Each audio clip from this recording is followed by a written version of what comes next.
Hey guys, tonight we slip quietly into the dim, slightly musty world of a Soviet communal flat, the kind where your life is stitched together by thin walls and shared smells. You can almost hear the echo of footsteps in the corridor before the morning sun has even decided if it's worth rising.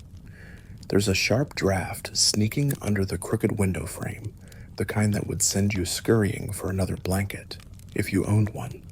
And if you think you'd survive here without learning to appreciate the art of ignoring someone else's radio at 5 a.m., well, you probably won't survive this if you're sensitive to noise or cabbage. So before you get comfortable, take a moment to like the video and subscribe, but only if you genuinely enjoy what I do here. And hey, drop your location and local time in the comments.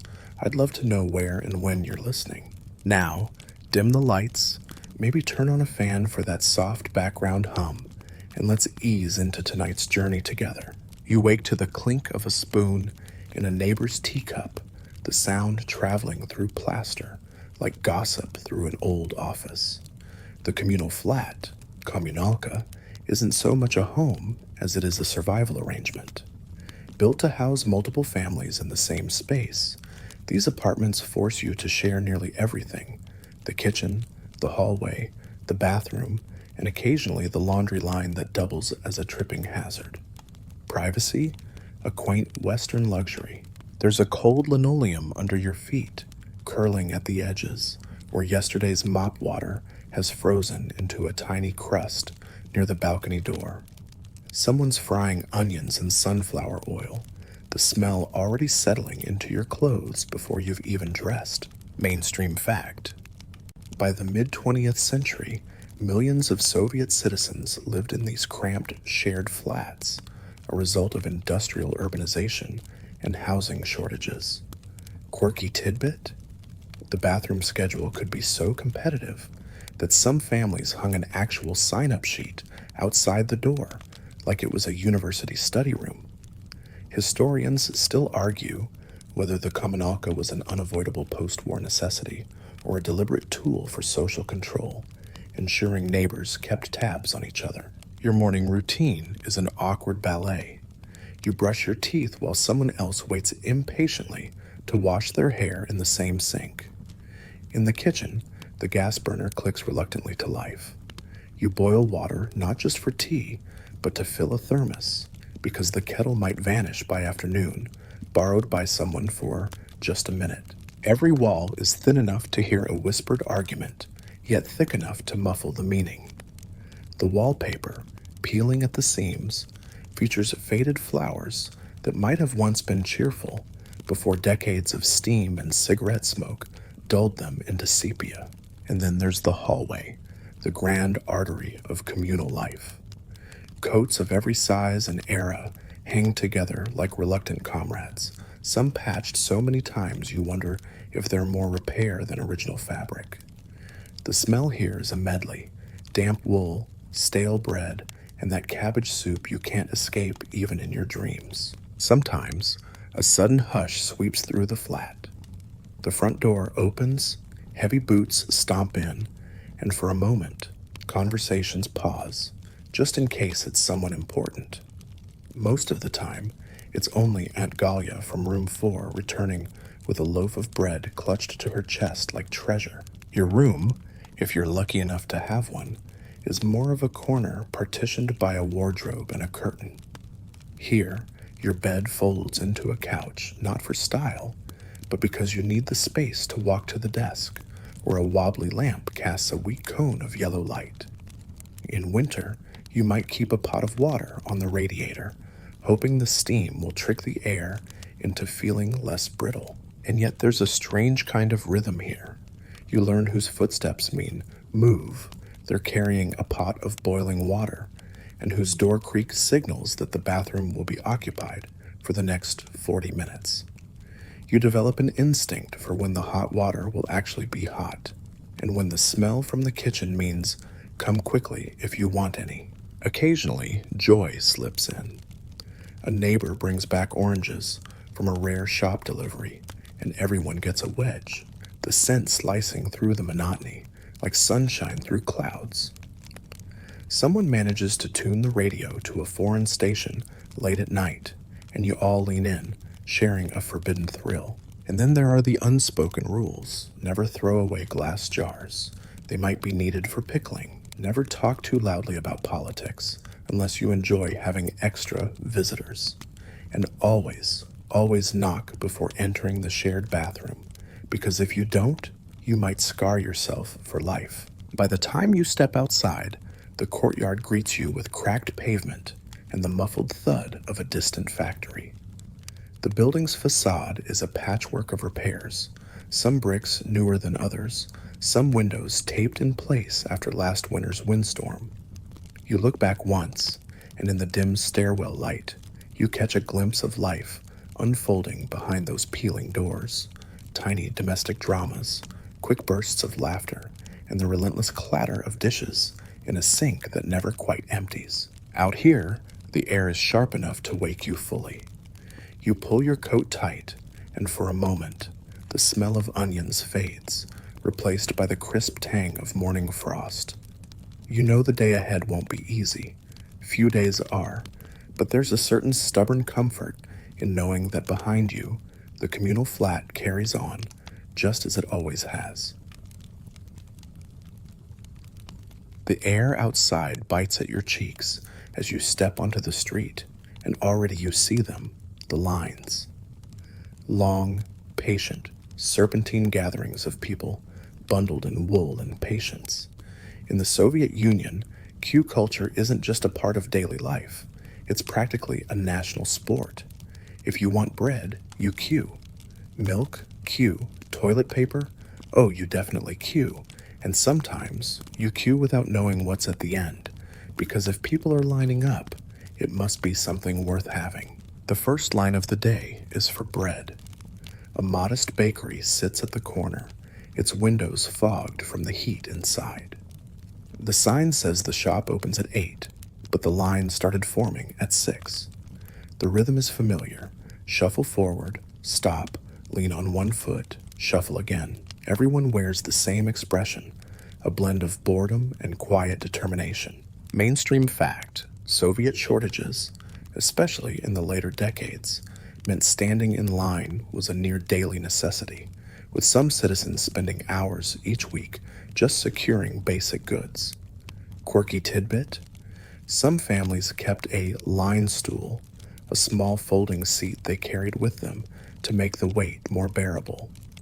Historians still argue whether queues were purely the result of poor planning or a subtle method of keeping the public's time occupied and minds distracted. You pass a group of women chatting softly in the bread queue. They're not really friends, but they know each other's stories, whose son just got married, whose husband just returned from a business trip to Minsk, whose cousin has a connection at the meat counter. In a way, the queue becomes a social network before social networks existed, a slow, cold-moving news feed of gossip and rumors. Sometimes, queue life comes with a system. You might take a number, handwritten on a scrap of paper, or leave a bag or scarf to mark your place while you run errands. No one dares touch it. Queue etiquette is sacred. Violating it could spark an argument loud enough to make the babushkas glare. And trust me, a babushka glare can curdle milk. Inside the shop, the selection is modest. Loaves of black bread stacked like bricks, each one rough to the touch and dense enough to double as a doorstop. The smell, though, warm, earthy, comforting, almost makes the wait worth it. You get 2 loaves because rationing rules mean no one can buy more in one go.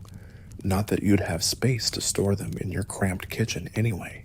Next, it's the dairy store. The line here is longer, and someone mutters that there might be butter today. That word, butter, is enough to make people shift impatiently. Butter is a luxury, the kind of thing you might save for a holiday or a special guest. More often, you settle for margarine, which tastes faintly of regret. While you wait, the snow starts falling in lazy flakes, landing on the shoulders of thick coats and melting into dark patches. Children tag along with their mothers, stamping their boots in the slush, their cheeks red from the cold. The queue barely moves, but no one leaves. You've already invested an hour. Turning back would feel like defeat. A man in front of you lights a cigarette, shielding the flame from the wind. He offers one to the man behind him, and they exchange a nod. These small acts, sharing a cigarette, holding someone's spot, form the unspoken solidarity of queue life. You're all enduring the same weight, bound by the same scarcity. Of course, queues can get creative. Sometimes a whisper passes down the line. They're selling sausage 2 streets over. Instantly, people calculate. Can they hold their place here and still get there in time? Some send a relative as a queue proxy, a role not unlike a stunt double, minus the danger, unless you count the angry shoppers. There are also phantom queues, those moments when people start lining up because someone else is standing still. You might join first and ask questions later, just in case they're handing out something incredible, like bananas. Bananas are mythical here, a rare appearance that draws lines longer than the Volga. When the butter arrives, 2 small bricks carried out by a weary clerk, there's a collective inhale. Not quite a rush, but a sharpening of attention. People shuffle closer, clutching their ration cards, and by the time you reach the counter, the clerk shakes her head. Out. You settle for milk, a pale, slightly watery version poured into a glass bottle that you'll return next week. By the time you get home, your toes are numb, your arms ache from carrying bread, milk, and a sack of buckwheat. Inside the communalka, someone eyes your haul, but in a polite, curious way. They know you didn't get butter. Everyone knows. News travels faster than hot water here. And still, tomorrow there will be another queue. For sugar, maybe. Or meat, if the rumor is true. It's a cycle you can't escape. But somehow, it becomes part of the rhythm of living, standing together, shuffling forward, hoping that when you finally reach the front, there's still something left for you. By the time the groceries are stowed away, tucked into the cupboard behind jars of pickles and tins of dubious fish, you're ready to exhale. But in the Soviet Union, you never truly relax in public. The state's shadow is everywhere, even in the smallest conversations. You might be standing in line for your turn at the bathroom or waiting for the tram, and you catch yourself lowering your voice without thinking about it. Because here, every word matters. One careless comment about the party, the shortages, or even a joke about the latest radio broadcast could put you on the wrong kind of list. And once you're on that list, you don't get a polite letter in the mail. You get a knock on the door at night, the sound everyone dreads. Mainstream fact, the Soviet Union's security services, most famously the KGB, maintained extensive surveillance networks, relying not just on officials, but also on ordinary citizens who acted as informants. Quirky tidbit? Sometimes these informants were neighbors who didn't particularly like you. Filing a complaint could be as petty as revenge for you using the bathroom too long. Historians still argue whether the culture of surveillance was more about protecting the state from real threats or keeping its citizens in a constant, manageable state of caution. Even in your own room, you're aware of the walls. The communalka doesn't offer much in the way of soundproofing, and you're never entirely sure who might be listening. A creak in the hallway could be nothing, or it could be someone quietly standing outside your door. When you step outside, the watchfulness follows. The posters on the street tell you to work harder, live better, and always keep the motherland in your heart. Loudspeakers in the square broadcast upbeat announcements about industrial triumphs, while you notice the bakery queue hasn't gotten any shorter.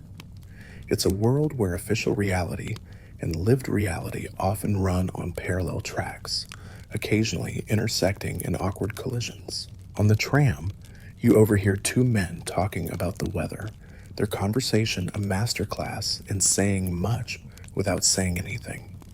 It's colder than last year, one says, but maybe not for long. The other nods, a tiny smile tugging at the corner of his mouth. You can almost feel the unsaid words suspended in the air like frost. At home, even the kitchen table feels like a stage. Tea is poured, bread is sliced, and conversations skirt around certain topics. You stick to safe ground: family, recipes, maybe a movie you saw last week. Politics is only for whispers, and only with people you trust completely. And even then, trust feels like something fragile, kept alive through shared silences as much as through words. Sometimes, the state's shadow takes tangible form.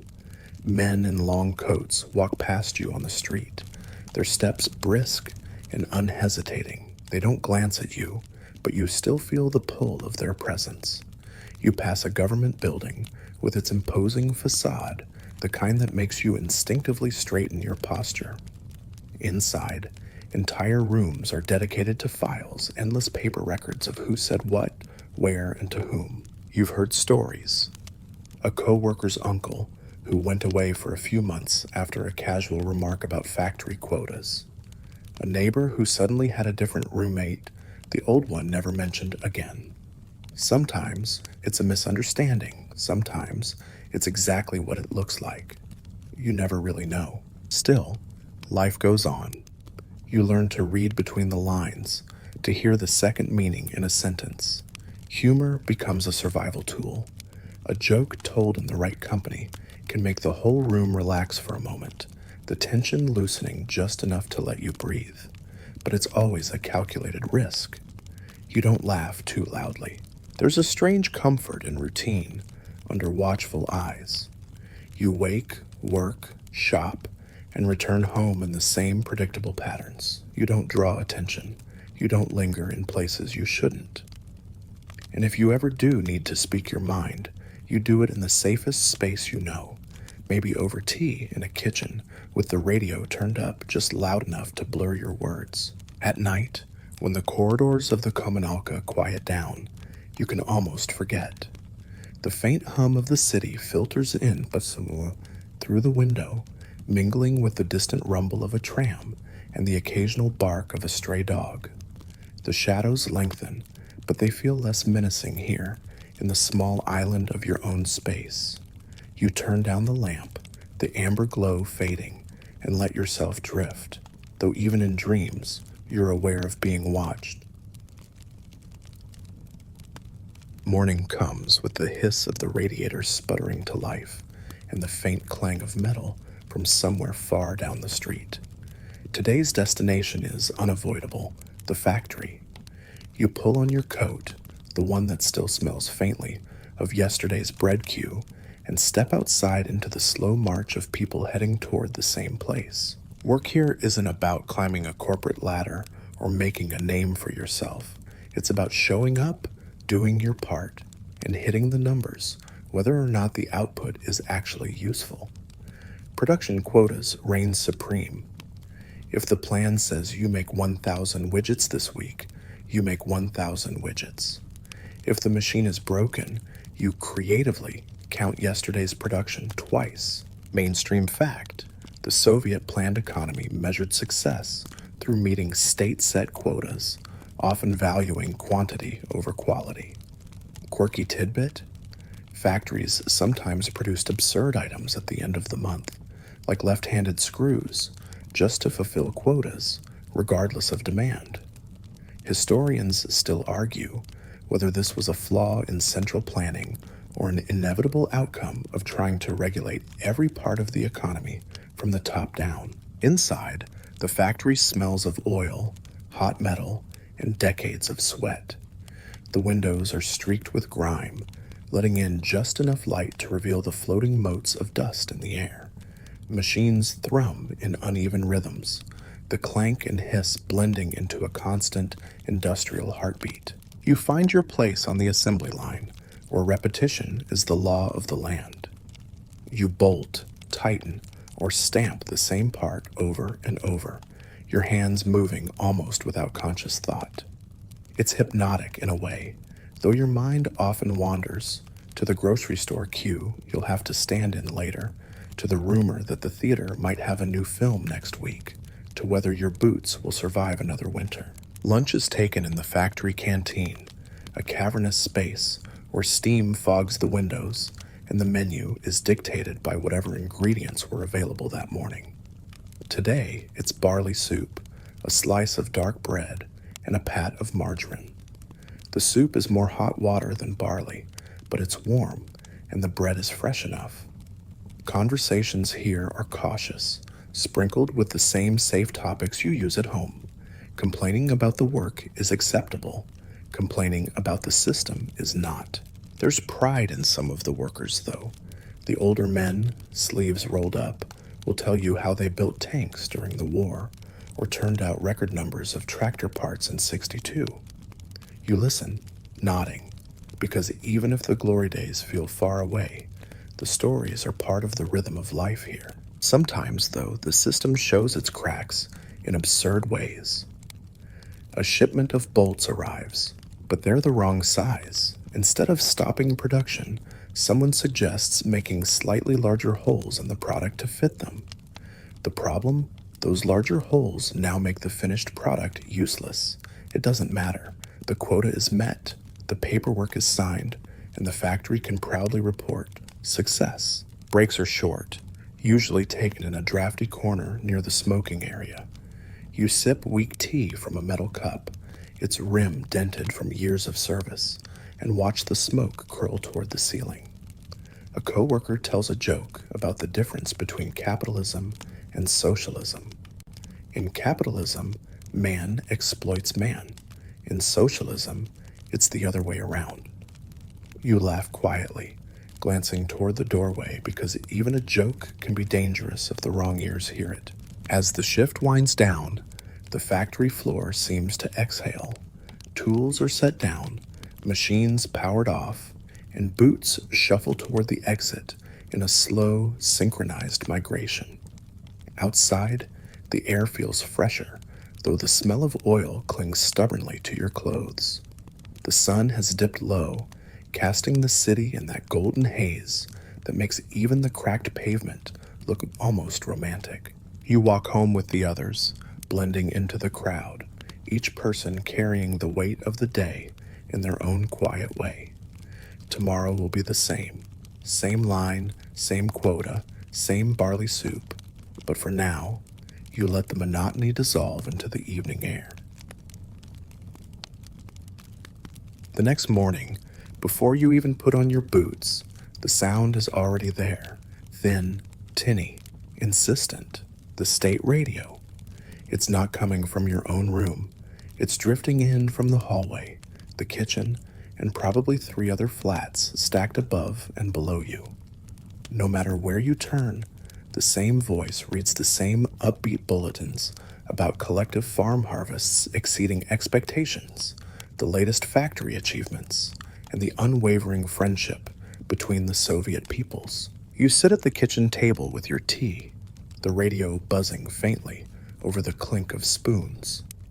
There's something almost hypnotic about it. The steady rhythm of the announcer's voice, the slight hiss of static, the upbeat music that follows. On paper, it's meant to inspire optimism. In practice, you've learned to listen with one ear and live with the other. Mainstream fact. Radio in the Soviet Union was one of the most important tools of state propaganda, broadcasting news, political speeches, and approved cultural programs to millions. Quirky tidbit. Many sets had no tuning dial at all, just an on-off switch, ensuring you could only hear the official station.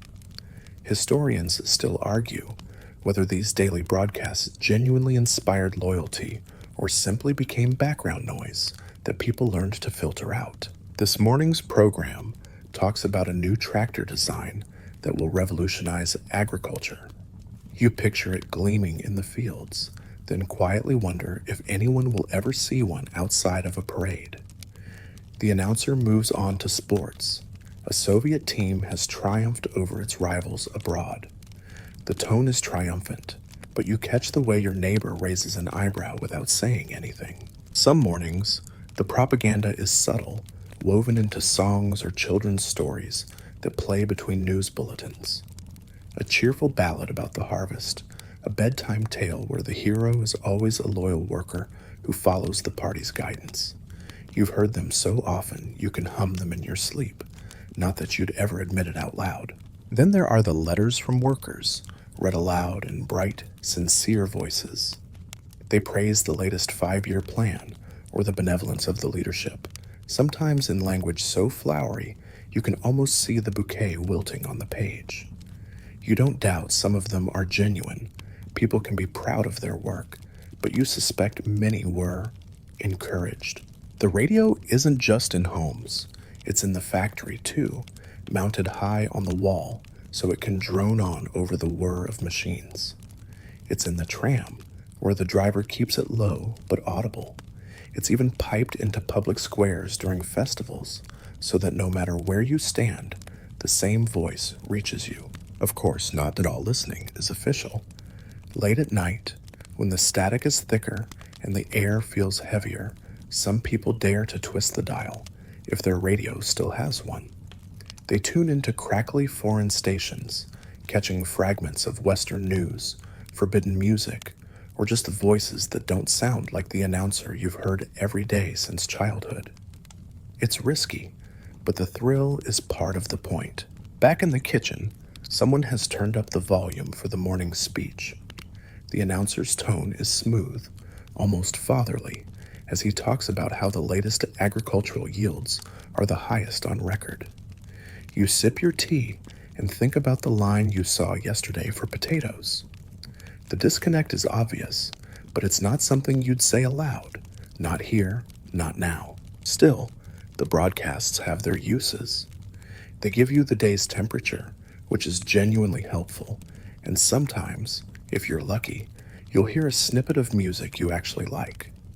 More than once, a song has carried you through the drudgery of mending a torn coat or peeling a mountain of potatoes.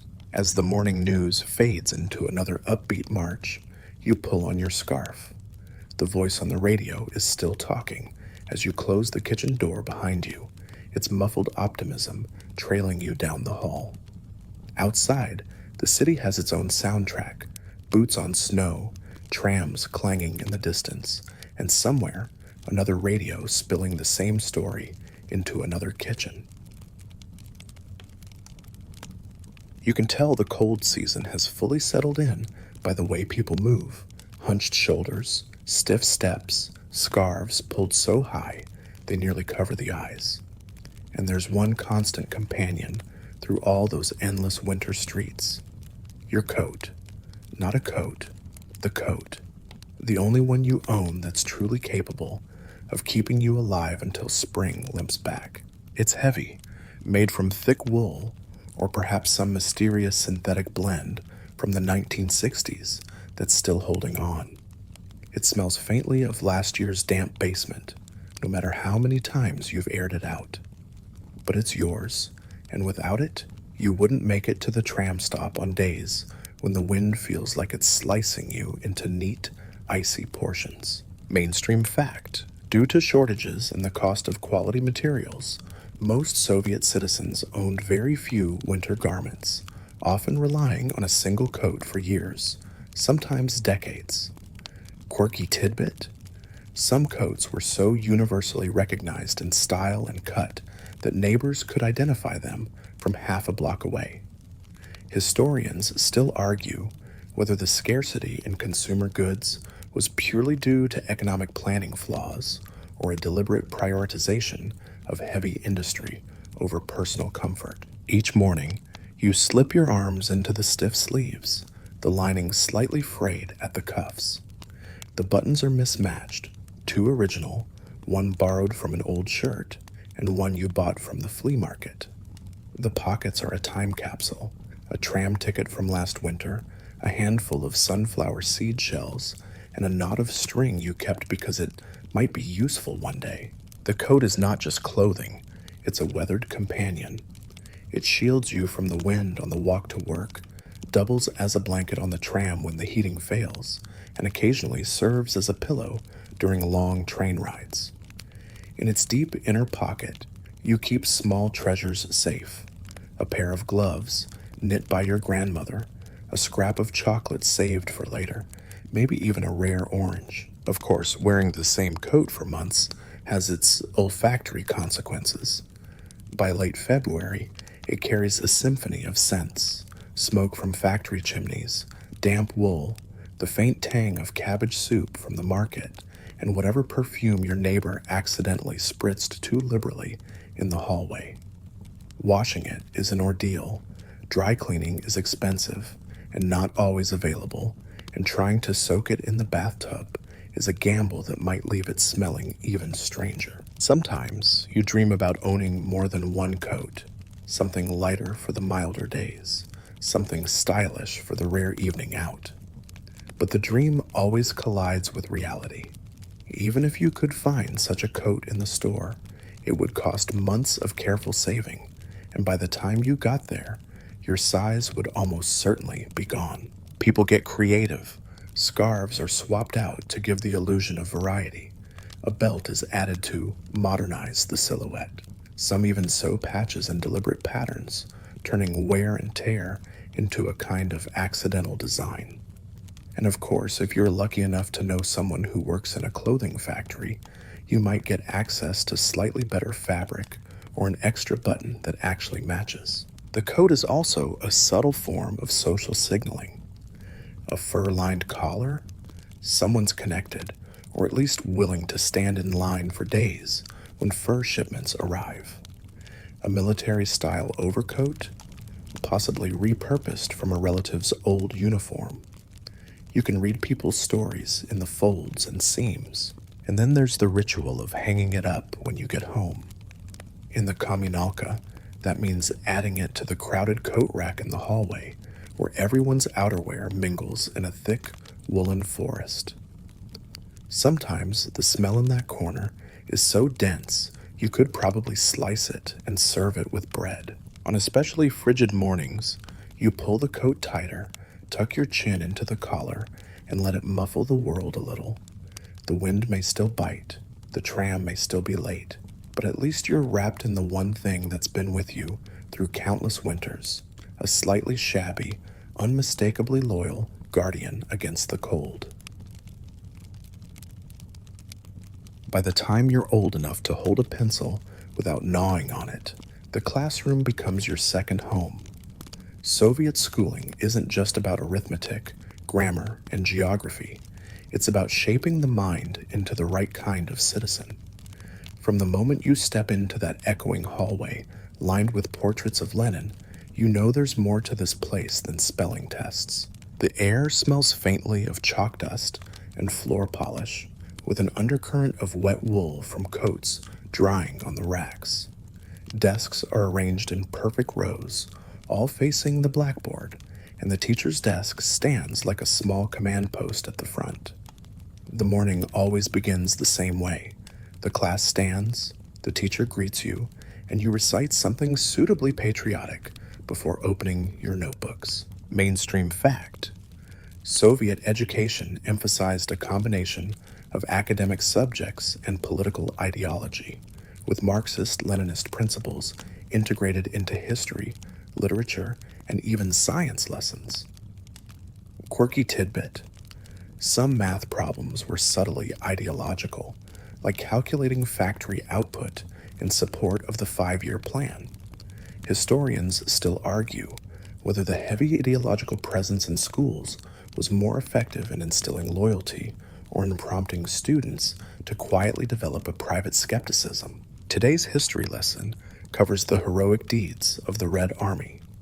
The teacher's voice rises slightly during the most dramatic parts, and the black and white portraits of generals on the wall seem to lean in.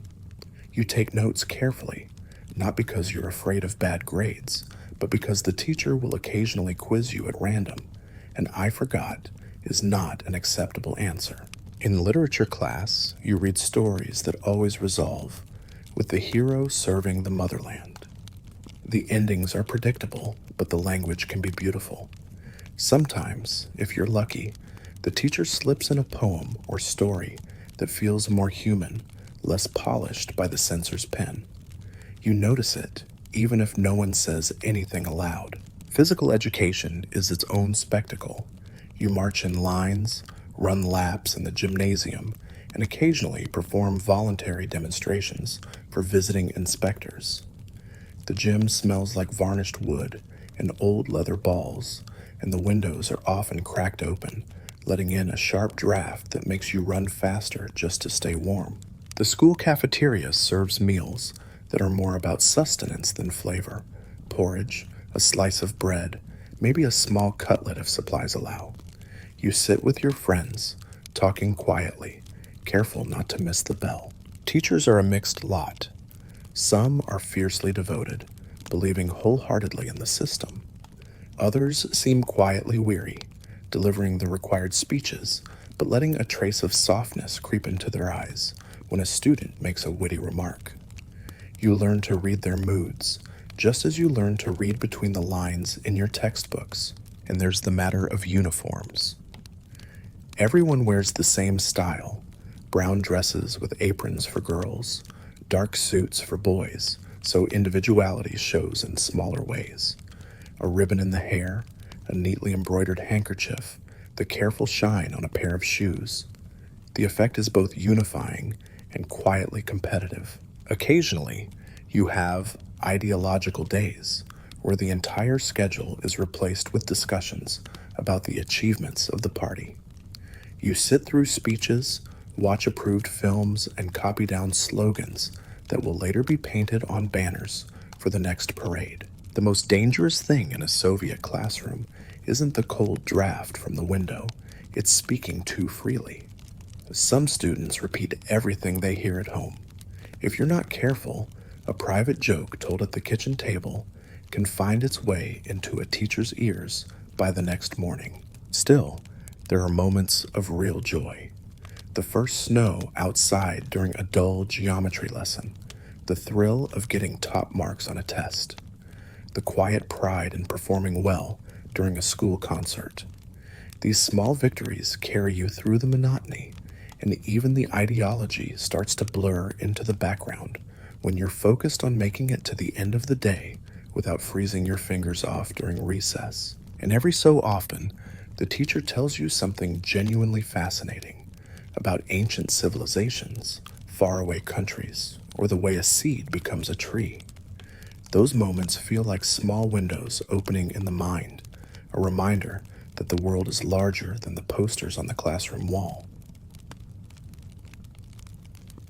Your school years eventually give way to the long, uncertain wait for something every Soviet city dweller dreams of: your own apartment. Not really your own. You're not exactly browsing listings or choosing neighborhoods, but a space allocated to you by the state, a place where your bed doesn't share a wall with your neighbors snoring. For most, the road to a private flat begins with your name going on a waiting list.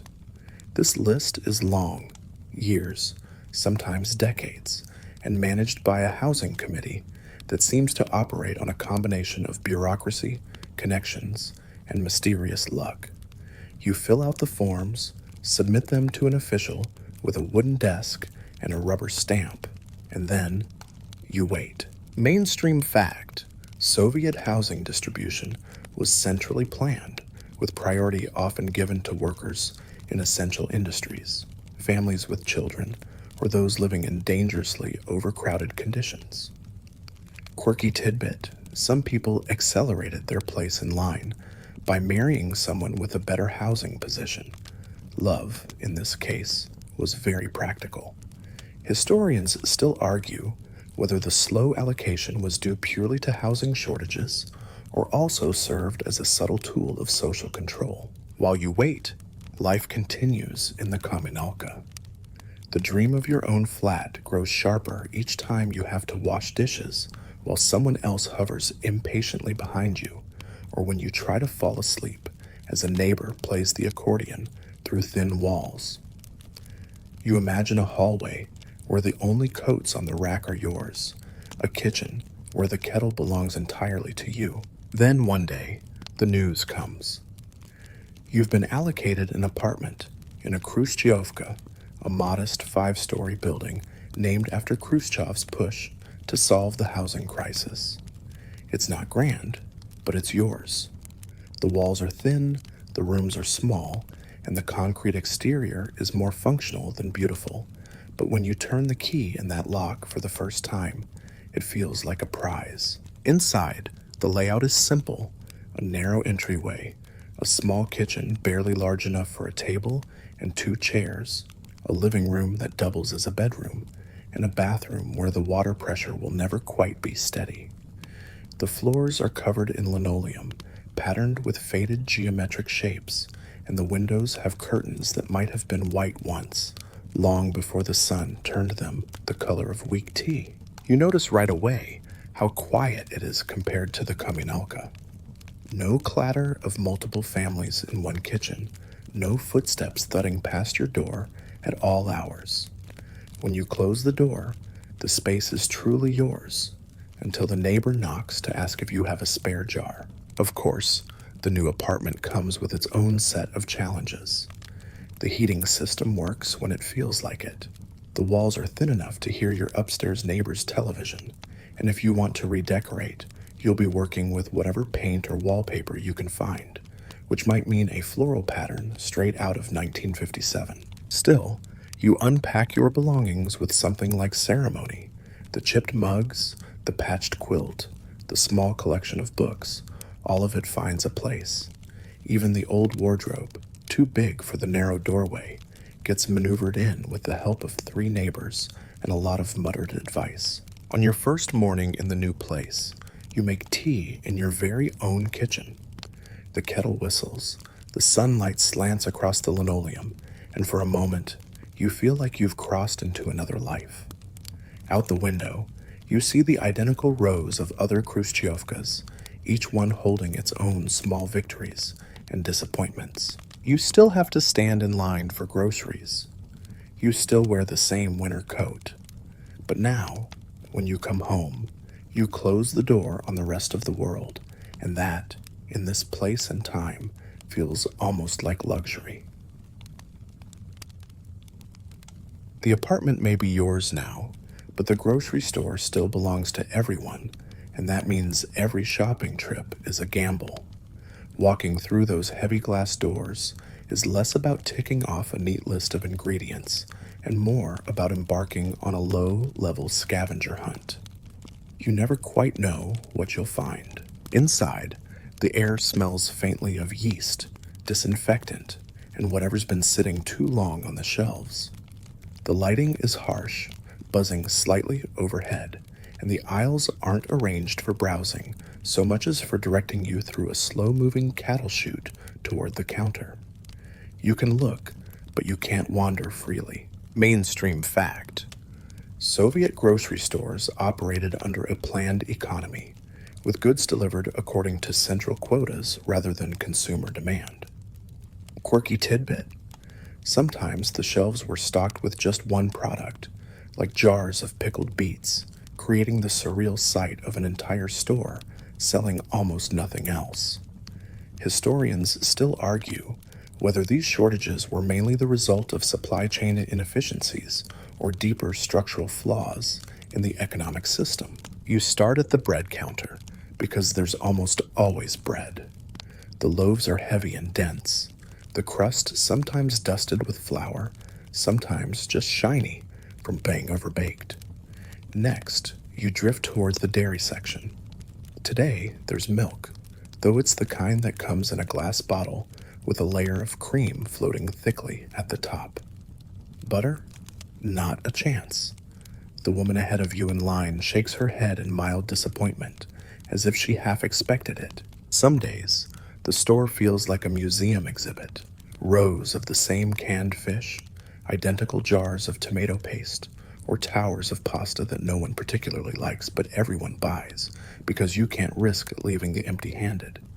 You grab what you can: buckwheat, maybe some tea, and if the gods are smiling, a small sack of sugar. The meat counter is another world entirely. A handwritten sign announces what's available, but the reality is often more skeletal. A few cuts of pork with more bone than meat, or sausages so pale you wonder if they've ever met a pig. Still, meat is meat, and you take what you can get, tucking it into your bag like contraband.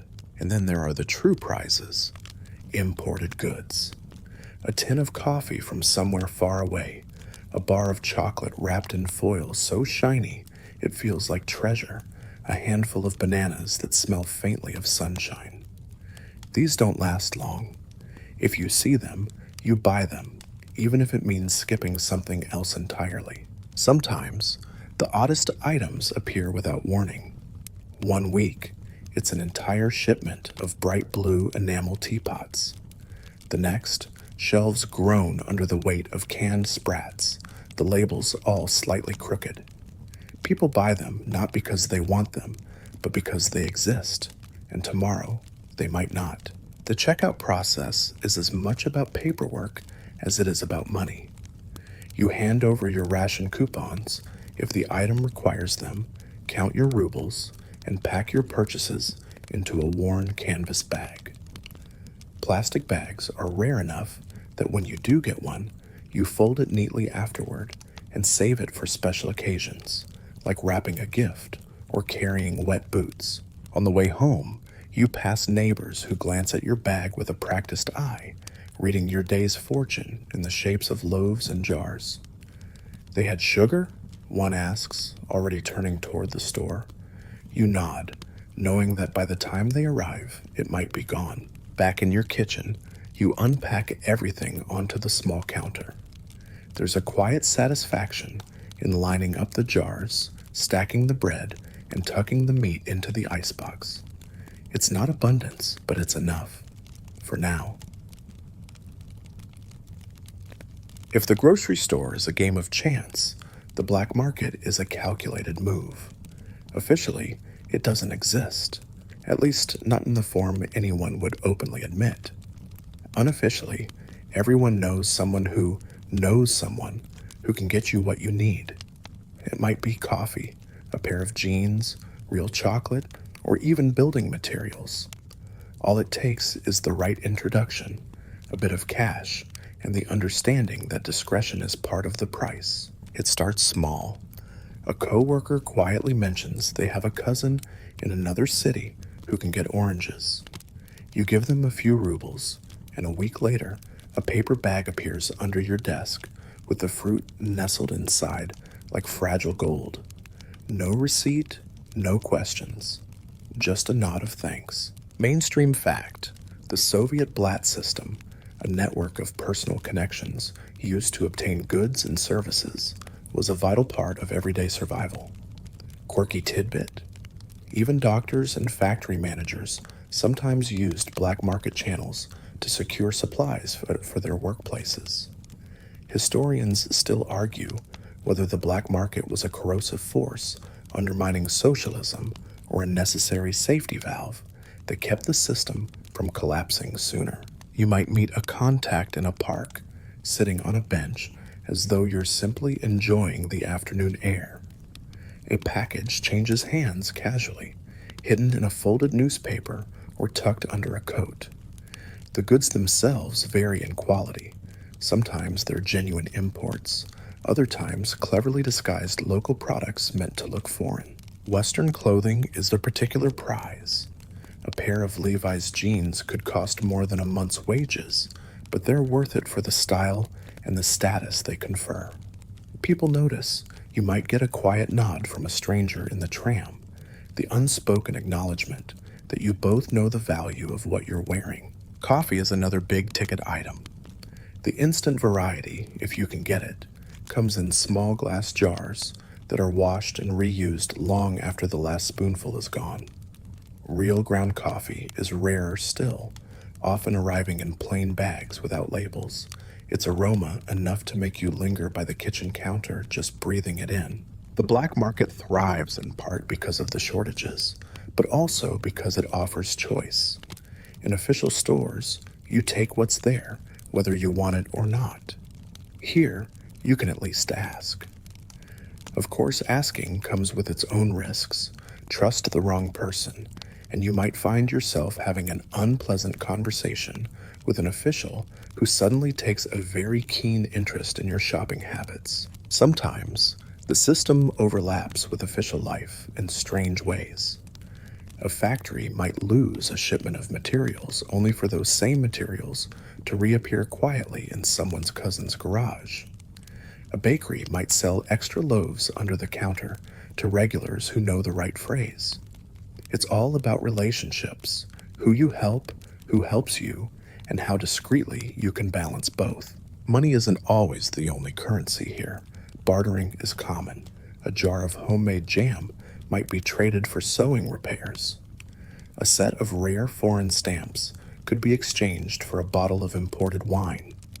Even cigarettes function as a kind of soft currency, passed around in lieu of cash when needed. At home, the items you've managed to acquire through these quiet channels feel different.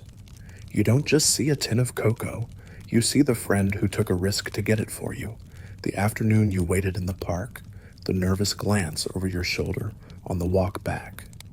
Everything carries a story, and that makes it taste better somehow. Of course, the black market doesn't solve every problem. It's unpredictable, expensive, and tinged with the ever-present possibility of trouble.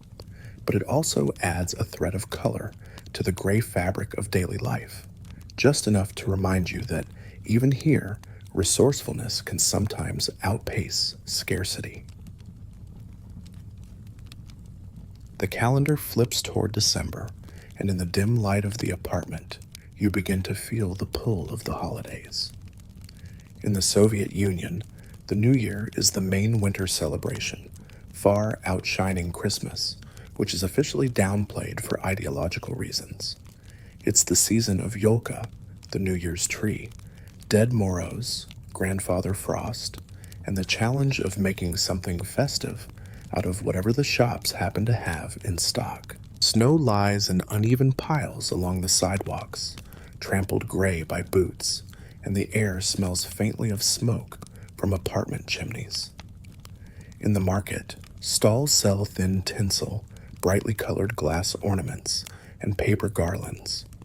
If you're lucky, you might find a box of sparklers, the kind that burn fast but make the room feel magical for 30 seconds. Mainstream fact: while Christmas celebrations were suppressed in the Soviet Union, many of its traditions, like decorated trees and family feasts, were folded into the secular New Year's holiday. Quirky tidbit?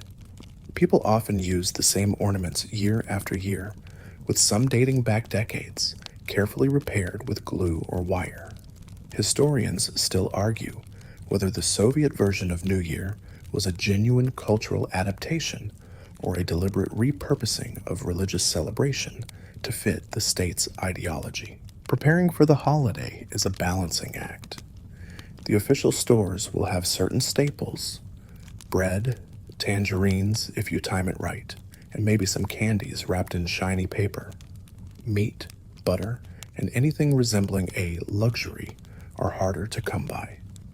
This is where all your queue experience and quiet bartering skills come into play. Your kitchen becomes a miniature production line in the days before December 31st.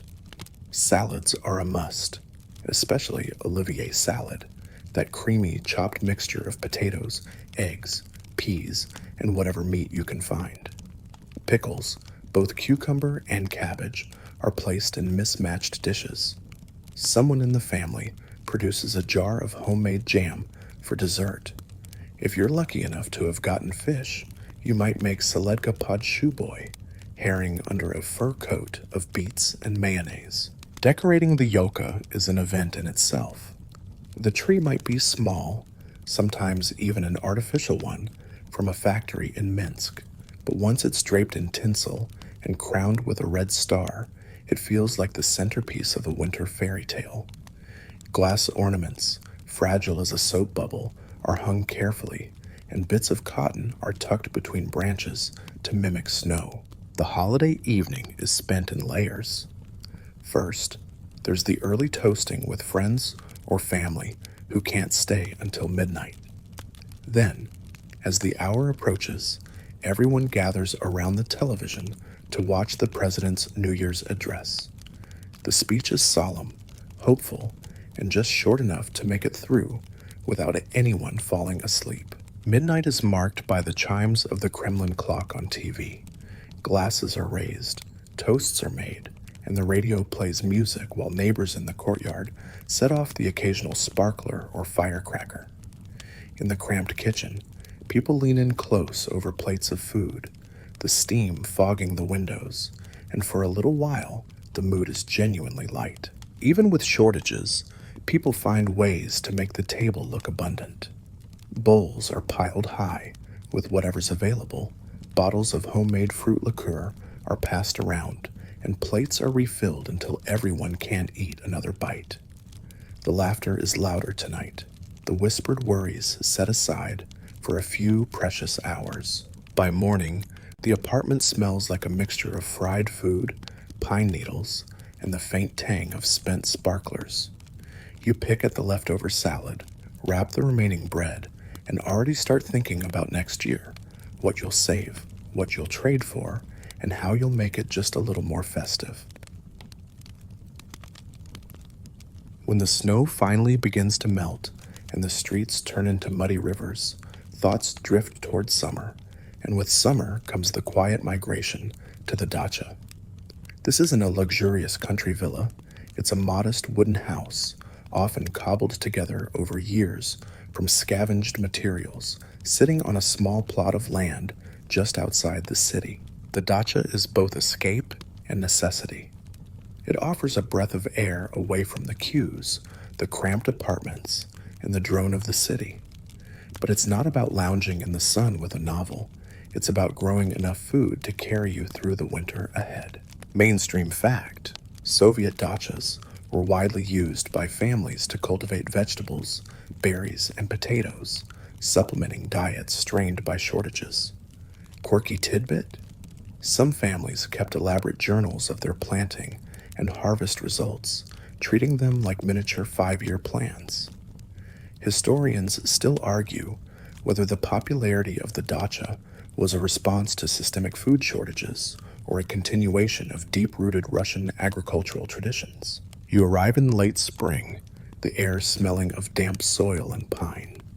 The house is simple, maybe 2 small rooms, an outdoor toilet, and a kitchen corner where a kerosene stove does most of the cooking. The walls are lined with shelves holding jars from last year's harvest, pickled cucumbers, jam, and preserved mushrooms, all waiting for their turn at the table. The garden is where the real work happens. Rows are cleared, weeds pulled, and seeds sown with a kind of stubborn optimism. Potatoes are the backbone, reliable, filling, and able to survive a long winter in a cool cellar.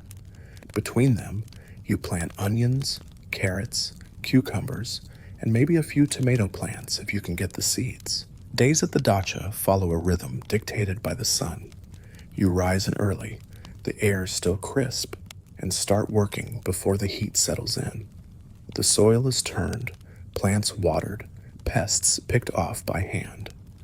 By midday, your back aches and your hands smell faintly of earth, but the sight of neat green rows is its own reward. Meals are simple but fresh.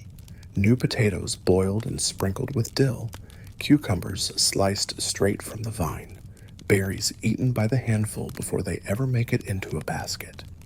Tea is brewed on the porch, its steam curling into the warm air as you listen to the quiet hum of insects. Evenings bring a slower pace.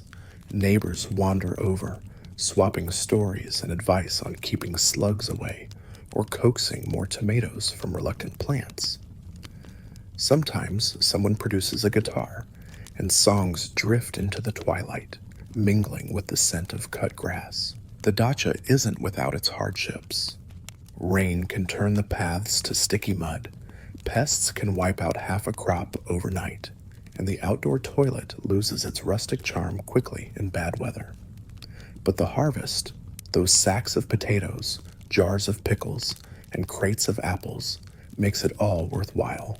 By late August, the kitchen is a whirlwind of preservation. Cucumbers are salted, berries turned into jam, tomatoes stewed into thick sauces. The clink of glass jars and the hiss of sealing lids fill the air as you work late into the night, knowing that each jar is insurance against the empty shelves back in the city. When you finally close up the dacha for the season, the pantry shelves are lined like soldiers, each jar and sack a small victory. You head back to the city carrying the smell of soil in your clothes and the quiet satisfaction of knowing that, for a while at least, you've outpaced scarcity. Back in the city, where the gray buildings rise like concrete cliffs, there's a quieter kind of refuge that doesn't involve soil under your fingernails, the cultural escape. Even in the thick of shortages and slogans, you can slip for a few hours into a different world if you know where to look. The cinema is the most accessible portal. Tickets are cheap, though the selection is limited to what the state approves. Soviet films dominate. Historical dramas about factory heroes, war epics heavy with sacrifice, and comedies so harmless they practically wear mittens. Still, when the lights dim and the projector hums to life, the outside world softens. You sit in the dark, coat folded over your lap, the smell of old velvet seats and faint cigarette smoke clinging to the air. Mainstream fact: the Soviet state tightly controlled all cultural production, with every film, book, and play passing through censorship committees. Quirky tidbit: foreign films, when allowed, were sometimes redubbed to soften undesirable themes. Whole plot points could vanish between the real and the audience. Historians still argue whether such censorship preserved a unique Soviet culture or stifled an entire generation's artistic growth. Theater offers a richer spectacle. Tickets can be harder to get, often passed from friend to friend in a quiet, under-the-table transaction.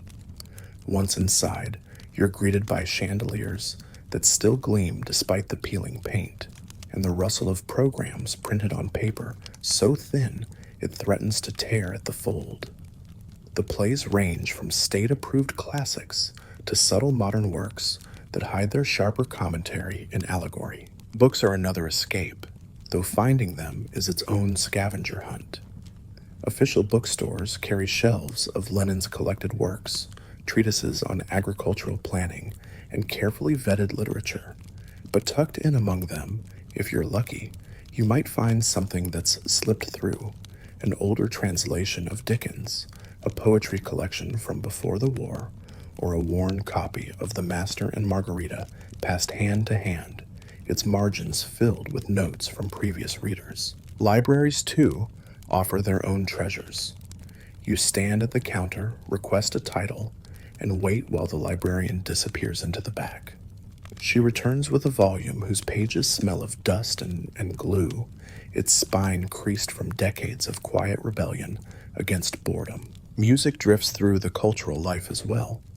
Officially, the state-approved songs play on the radio, ballads to labor, cheerful folk tunes, but in private, people listen to magnetizdat, homemade reel-to-reel recordings of forbidden Western music. Sometimes it's smuggled in on X-ray film records, the ghostly outlines of bones visible beneath the grooves. Holding one feels like a secret handshake with the outside world. Art exhibitions appear from time to time, usually showcasing works that fit the socialist realist style. Heroic workers, glowing factories, bountiful harvests. But every so often, a painting slips through that feels different, a shadow in the wrong place, a face that looks a little too questioning. You linger in front of it, wondering if the artist put it there for you to notice. These cultural spaces aren't just entertainment. They're gathering points for ideas, friendships, and the quiet reassurance that life can be more than cues and ration cards. You leave the cinema humming a tune from the soundtrack, the theater with an image burned into your mind, the library with a book that will keep you company through the next long winter. And as you walk home, past the dim street lamps and the queues still forming for tomorrow's bread, you carry a little piece of that other world with you, something bright enough to make the shadows feel less heavy, at least for tonight. Winter has a way of announcing itself here, not with a gentle chill, but with a full, unapologetic plunge into cold that seeps through walls, boots, and bones. The central heating system, in theory, is supposed to be your shield against this onslaught. In practice, it's more like a moody acquaintance, sometimes dependable, sometimes vanishing for days, without explanation. You can tell it's working when the radiator begins its peculiar symphony, hissing, clanking, and occasionally gurgling as if it's trying to cough up a hairball. On good days, it radiates a steady warmth that makes the apartment feel almost snug. On bad days, it emits nothing but a faint metallic chill, leaving you to pile on sweaters and heat water on the stove for warmth. Mainstream fact: Soviet central heating systems were part of a district-wide network with massive boiler plants pumping hot water through underground pipes to entire neighborhoods. Quirky tidbit? Some residents used their radiators to dry laundry or even warm food in a pinch. Historians still argue whether the frequent outages were mainly due to poor infrastructure maintenance or chronic shortages of fuel and parts. In the Khrushchevka, the thin walls do little to hold in the heat. You learn the art of layering: undershirt, shirt, sweater, maybe even your winter coat indoors on the worst days. At night, you sleep under heavy blankets that smell faintly of cedar from the storage chest, with a hot water bottle tucked near your feet. Your breath sometimes fogs in the morning air inside the apartment, curling like smoke as you shuffle to the kitchen. The windows frost over in delicate patterns, beautiful but sealing you in as if behind etched glass. Opening them to air out, the room feels like inviting Siberia in for tea.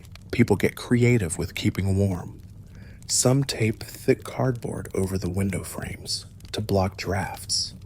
Others hang rugs on the walls, both for insulation and decoration. In the kitchen, the stove becomes a secondary heater.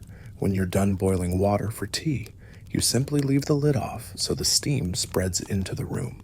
The cold also changes the soundscape of the city. Snow muffles the usual clatter, but the crunch of boots on icy sidewalks becomes a constant backdrop. Every so often, you hear the sharp crack of ice breaking under a car tire, or the whoosh of someone's breath as they hurry past, scarf pulled high. When the heating works well, there's a strange, almost luxurious comfort in it. You can walk barefoot across the floor, feel the warmth radiating up from the pipes, and let the outside world stay frozen beyond your double-paned windows. But the unpredictability keeps you from trusting it too much. You keep the extra blankets handy, just in case the warmth decides to vanish overnight. And when the heating does vanish, the whole building feels it. Neighbors do huddle in doorways to swap rumors about when it will return. Someone inevitably suggests calling the housing office, though everyone knows, the answer will be, "We're working on it." In the meantime, tea consumption skyrockets, and you find yourself holding your mug as much for heat as for drinking. Eventually, the warmth returns, often without announcement, filling the radiators with that familiar hiss. You peel off a sweater, sigh into the steam rising from your cup, and for a fleeting moment, the winter outside feels far away, though you know it's still there, waiting for the next time the system decides to take a break. You're standing on the platform at the train station when it hits you, not just the cold, but the sight of uniforms everywhere. Soldiers in olive drab move in groups, their breath puffing into the frosty air, boots hitting the pavement with practiced rhythm. Even in peacetime, the military presence in daily Soviet life is unmistakable. Parades are the most visible reminder. On certain holidays, tanks rumble down main avenues, their treads clanking over cobblestones, while rows of troops march in perfect formation. Flags snap in the wind, brass bands blare triumphant marches, and loudspeakers praise the strength and discipline of the armed forces. School children are sometimes brought to watch, their teachers pointing out the heroes of the motherland as they pass. Mainstream fact: military service in the Soviet Union was mandatory for most young men, with terms ranging from 2 to 3 years depending on the branch. Quirky tidbit: some recruits' first train rides in their lives were the ones that took them to remote bases hundreds of kilometers from home. Historians still argue whether the omnipresent military imagery fostered genuine patriotism or simply reinforced the state's authority through spectacle. At the station, you might see new conscripts boarding trains, their families gathered nearby for tearful goodbyes. Mothers press small bags of food into their sons' hands. Fathers offer last-minute advice in low voices. The young men's expressions range from nervous excitement to a quiet resignation, as if they've already accepted the long stretch of months ahead. Even outside these big moments, the military lingers at the edges of everyday life. Posters on building walls show strong-jawed soldiers gazing toward a bright future, urging citizens to be ready and serve with honor. Schools have paramilitary training sessions, marching drills, basic first aid, lessons on assembling and disassembling rifles. It's presented as both preparation and privilege. In cities with large garrisons, the soldiers are part of the street scenery. You see them in small groups on their day off, their jackets unbuttoned just enough to show the striped undershirts beneath. They might be in the queue at the bread store or sitting in the cinema balcony, their laughter carrying down through the dim. Military parades aren't just for display, they double as rehearsals for unity. People gather along the sidewalks, bundled in coats, craning their necks to watch the formations pass. Children wave small flags, trying to mimic the precision of the marchers. It's impressive in its scale, a kind of choreographed assurance that the state's power is both vast and orderly. But the presence isn't always celebratory. For some, it's a reminder of a looming obligation. The draft notice arrives without fanfare, a simple piece of paper that sets the date when your civilian life will pause. The stories that circulate, of harsh winters and remote posts, endless drills, and the occasional stern commander, make the weeks leading up to departure feel heavy. Yet, there's a certain pride woven into it too. Families keep photos of sons in uniform on the living room shelf, and some veterans wear their medals during public events, the medal catching the light as they walk. The military isn't just an institution here, it's a shared experience that spans generations. Back on the train platform, a whistle blows. The soldiers boarding glance back one last time before stepping inside, their boots thudding against the metal steps. The train's engine roars to life, sending a puff of steam into the air, and slowly it pulls away, carrying them into the long, disciplined rhythm of service. You'd think that travel, at least within your own country, would be a simple matter. In the Soviet Union, it's not. Going abroad? Forget it, unless you're part of a carefully vetted delegation, an elite athlete, or someone with connections in the right ministries. Even then, you're likely traveling with a minder who watches your every move. But even visiting another Soviet city isn't as casual as buying a ticket and showing up. There are layers to it: permissions, registrations, and the ever-present propiska, your internal passport stamp that dictates where you're allowed to live, and, in many cases, where you can officially stay. If you want to visit relatives in another city, you need to register your arrival within days, sometimes hours, of stepping off the train. Fail to do so, and you might get a polite but firm chat from a local police officer about why you're wandering outside your assigned zone. Mainstream fact: the propiska system served as both a population control mechanism and a way to manage housing shortages, limiting free movement even within the USSR. Quirky tidbit? Some people would swap apartment registrations temporarily, often illegally, just to access better ration supplies in another city. Historians still argue whether the propiska was primarily about maintaining order or subtly restricting citizens' freedoms. Long-distance trains are the arteries of travel here. You pack your suitcase carefully. Bread, boiled eggs, cucumbers, maybe a jar of jam if you're feeling optimistic. These aren't just snacks, they're insurance against the thin selection at station kiosks where you might only find mineral water and sunflower seeds. Inside the train, compartments are narrow and the air smells faintly of coal smoke and metal. The samovar at the end of the carriage hisses quietly, ready to turn your tea leaves into something hot to sip as the birch forests roll by outside the window. If you're lucky, you have a berth in a sleeper car. If not, you make do with a seat that forces you into awkward positions for the entire trip. In theory, domestic flights exist, but they're unpredictable. Delays, cancellations, or routes that zigzag through multiple cities for no apparent reason. And in bad weather, you're better off trusting the train. Once you arrive in a new city, there's a layer of cautious excitement. The streets look familiar. Same gray blocks, same propaganda posters. But the faces are new, and the market might have goods your own city hasn't seen in months. This is where the whispered shopping tourism comes in. People visiting friends, not just for company, but for the chance to stand in a different queue with a different set of possibilities. Of course, staying too long can draw attention. Hotels for foreigners exist, but for ordinary citizens, accommodations are usually arranged through friends or relatives. You keep your documents close because police spot checks aren't rare. A uniformed officer might stop you on the street, glance at your papers, and wave you on without a smile. Travel is also slower here, not just in speed, but in mindset. Journeys are measured in days, not hours.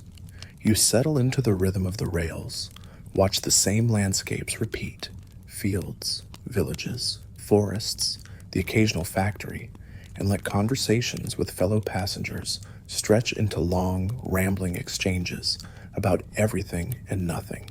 When you finally head home, you bring back more than just the things you bought. You carry stories of the stranger who shared their last orange with you, of the old woman selling knitted socks on the platform, of the station cat who lounged under the departure board like it owned the timetable. And tucked in your bag, maybe, there's a loaf of bread or a jar of honey from another city, tasting just different enough to remind you that beyond the rules and the paperwork, the country is vast, and not every corner is the same. In a place where queues are part of life, and the weather can turn sidewalks into skating rinks, you might think the one thing that would be reliably smooth is healthcare, especially when it's free.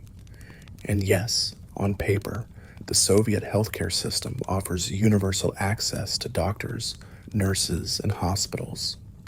But like so many things here, the reality is a little different. First, there's the wait. Whether it's for a routine checkup, a toothache, or a persistent cough, you'll probably spend hours in a hallway lined with wooden benches, your number written on a scrap of paper or simply held in memory by the nurse at the desk. The air smells of boiled tea, damp wool, and antiseptic so sharp it stings your nose. Mainstream fact: Soviet healthcare was built on a centralized model prioritizing access, with a network of polyclinics, for outpatient care and hospitals for more serious cases. Quirky tidbit? In some rural areas, doctors made house calls by horse or even skis in winter. Historians still argue whether the system's biggest flaw was underfunding or the emphasis on quantity of care over quality. Inside the polyclinica, the atmosphere is a mix of resignation and routine. Patients sit in neat rows, coats still buttoned, shuffling forward only when their surname is called. You might strike up a quiet conversation with the person next to you, comparing notes on which doctor is fast and which one will ask a dozen questions about your diet before getting to the point.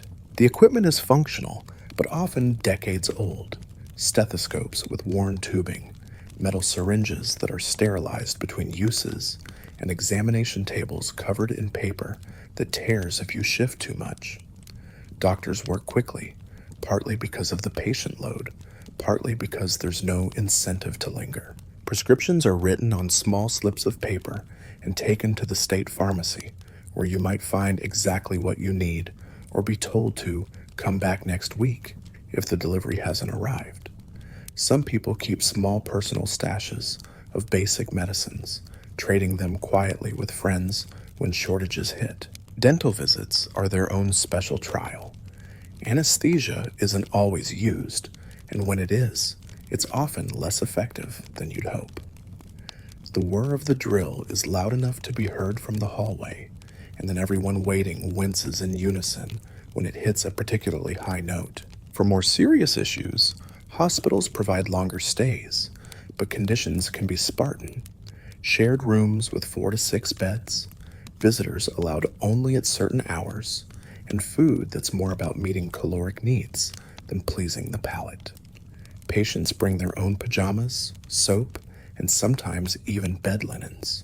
And yet there's a deep trust in certain doctors, the ones who have been in the same neighborhood for decades, who know your parents and your children, who can diagnose you with a glance and a few well-placed questions.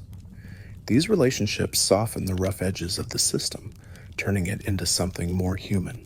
Occasionally, someone will try to skip the line through connections, maybe a cousin who works at the clinic, or a neighbor who went to school with the head nurse. It's unofficial, but it happens, and when it does, no one complains too loudly. After all, you might need the same favor someday. When you finally leave the policlinica, prescription in hand or instructions to drink tea and rest, you breathe in the cold air like it's medicine itself. The day feels shorter somehow, half eaten by the wait inside, but at least you've ticked another necessary errand off the list. And if you picked up a little gossip in the hallway or learned which pharmacy might have antibiotics this week, well, that's just part of the cure. It's late evening in the Khrushchevka, and the thin walls have begun their nightly performance. Somewhere above, a chair scrapes against the floor. Down the hall, a kettle whistles. But here, in your own kitchen, the real conversations happen, the kind that don't belong in public spaces or within earshot of just anyone. The kitchen table is small, its surface scarred from years of hot tea glasses and errant knife marks. A lace tablecloth, yellowed with age, softens the edges. The single bulb above casts a circle of warm light that stops just short of the corners, where shadows seem to lean in and listen. Mainstream fact: in the Soviet Union, private apartments, especially kitchens, became hubs for frank, often subversive discussion among friends and family, away from the ears of the state. Quirky tidbit: some people turn the radio up loud during sensitive talks, using the noise as a kind of audio camouflage. Historians still argue whether the intimacy of kitchen culture was born out of necessity, or if it became, over time, a cherished social ritual. Tonight, there's tea in mismatched glasses, dark and strong. Maybe a plate of sliced black bread, a jar of pickles from the dacha, and a small dish of sugar cubes for those who take their tea sweet. The chairs creak under the weight of people settling in, not just physically, but emotionally, as they shed the cautious tones they wear in public. Conversations meander, starting with safe topics: work, children, the latest film playing at the cinema. Slowly, they edge toward bolder ground. The absurdity of the bread queue last week, the rumor about a new policy at the factory, the way the latest record harvest announcement didn't match the market shelves. Someone lowers their voice and tells a joke about Brezhnev's endless speeches, the kind of joke you wouldn't risk outside these four walls. Laughter bubbles up, quiet but genuine, a relief valve for the day's stored up tension. You catch yourself glancing at the window, not because anyone's there, but because the habit of caution is hard to shake. The tea is topped up from the battered metal kettle, steam curling upward as if carrying the conversation into the rafters. Cigarette smoke drifts toward the ceiling, where it swirls lazily before finding the open vent. Someone takes out a guitar, strums a few chords, and before long, the kitchen is filled with a song that's older than anyone here, its words worn smooth from years of singing. These gatherings often stretch late into the night. The outside world grows quieter. The tram stops running. The streetlights flicker over empty sidewalks. But here, the rhythm continues. Sip, speak, listen, laugh. It's not just about the topics. It's about the trust. In this small circle, words can be freer, opinions sharper, and silences comfortable. Every so often, someone will break the mood with a practical thought. We should turn the radio up. And so, the state newsreader's voice hums in the background while you keep talking, a reminder that the line between private and public is thin. When the last glass is drained and the last cigarette stubbed out, coats are pulled on, and the apartment door clicks shut behind your guests.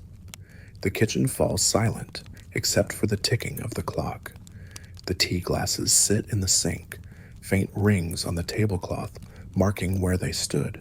You blow out a long breath, knowing that tomorrow will be filled again with cautious nods and polite words. But for tonight, in this small pool of lamplight, you had something real, a conversation that belonged only to those who were there.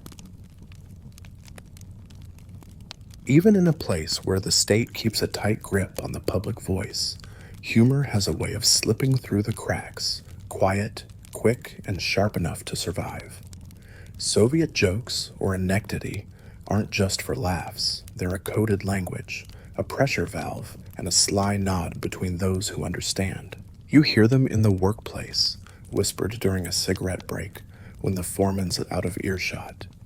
You hear them in the tram, muttered to a friend who covers their mouth with a mitten to hide a smile. And, of course, you hear them at the kitchen table, where tea and trust flow in equal measure. Mainstream fact: political jokes in the Soviet Union could be risky, with some citizens facing real consequences for telling them in the wrong company. Quirky tidbit: some historians say KGB archives even contained collections of popular jokes, cataloged almost like folklore. Historians still argue whether these jokes truly undermined the system or simply helped people endure it. They cover everything: leaders, shortages, bureaucracy, propaganda. A classic might go, "They pretend to pay us, and we pretend to work." Or, "Why is our future so bright? Because the party is constantly looking into it." The punchlines are short, the delivery deadpan, the meaning crystal clear to anyone living it. Sometimes the humor is absurd, playing with the contradictions of daily life. What would happen if the Sahara became socialist? First 5 years, nothing but sand shortages. It's not the kind of joke that would make sense in a country with well-stocked stores, but here it hits like a dart to the bullseye. Even children pick up on the spirit, crafting jokes that skirt the edge of safety. They might not fully understand the politics, but they know the rhythm of irony when they hear it. At school, they swap silly takes on state slogans or make fun of the endless speeches at assemblies. The best anecdote often spread like rumors, traveling from city to city without anyone knowing their exact origin. You can hear the same joke in Leningrad and in a tiny village in Siberia, each time with a slightly different twist to fit local quirks. It's a living thing, adapting as the news changes and new absurdities appear. Of course, caution is part of the game. You learn who you can safely joke with and who might repeat your words in the wrong place. The wrong audience could mean a warning at work, a visit from an official, or worse. That risk gives the humor an edge. Laughing together becomes an act of trust. Sometimes the state tries to co-opt humor, pushing its own safe jokes about inefficiency in capitalist countries or poking fun at Western leaders. They can be clever, but they lack the sting, the insider knowledge that makes grassroots jokes so alive. And yet these little bursts of laughter stitch themselves into the fabric of daily life. They travel through bread queues, factory floors, tram stops, and communalka kitchens, carrying a kind of shared resilience. When you laugh at the same absurdities, you recognize yourself in someone else's eyes, and that recognition is a quiet kind of freedom. As you walk home tonight, you think of the latest joke someone told at work, and it almost makes you forget the cold. You won't repeat it to just anyone. But when you get to your own kitchen, with the kettle hissing and the window fogged from the steam, you might share it with a trusted friend. The punchline will land softly, and for a few seconds, the weight in the room will lift. Change in the Soviet Union doesn't arrive with fireworks. It creeps in quietly, in half-whispered news, in small adjustments to daily routines. You notice it first in the tone of the radio broadcasts. The language is still careful, still heavy with slogans, but there's an unfamiliar note, as if the scriptwriters are experimenting with a different kind of optimism. In the market, someone says they've heard of new products coming, imports even. At the Khrushchevka, a neighbor swears their cousin in another city bought bananas without standing in line for 2 hours. It's hard to know what's rumor and what's real. Here, change is always a cautious subject, mainstream fact. By the 1980s, under leaders like Mikhail Gorbachev, reforms such as glasnost, openness, and perestroika, restructuring, began altering daily Soviet life, loosening censorship, and experimenting with economic reforms. Quirky tidbit? Early in perestroika, some shops started stocking Western-style goods alongside Soviet ones, like Pepsi next to Kvass, creating surreal juxtapositions in store windows. Historians still argue whether these reforms were too little, too late, or if they were the spark that truly dismantled the system. There's more foreign music on the radio now, though it's still sandwiched between long political commentaries. In the cinema, a film slips through with a love story that feels less like propaganda and more like life. At the black market, the goods are changing too, more variety, more openly displayed, as if the sellers are testing the edges of what's allowed. People talk more openly, but the habit of caution is hard to break. In kitchens, friends still lower their voices out of instinct. In queues, people still glance around before complaining about shortages. Old reflexes don't vanish overnight, and yet they're bad. There's a current of possibility in the air. You see it in the new posters going up, brighter colors, fewer stern faces.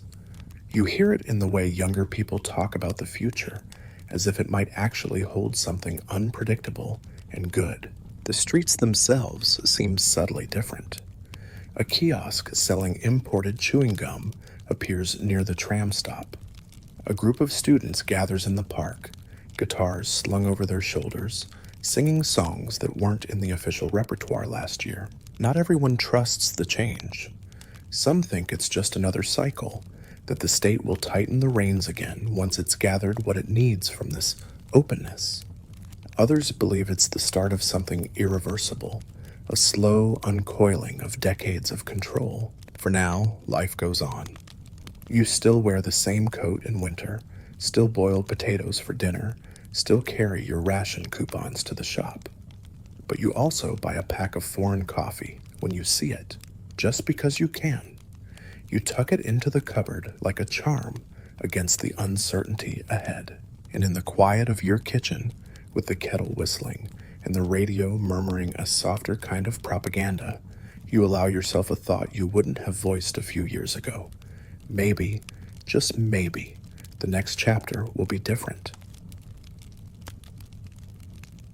So now, as the lamps in those small kitchens flicker low, let's let the pace slow, too. Imagine the corridors of the Khrushchevka emptying for the night, footsteps fading, the hiss of the radiator softening into the background. Outside, the snow has covered the street in a muted hush, each flake drifting without urgency. The queues are gone for now. The shops are closed. Even the trams have stopped their rattling journeys across the city.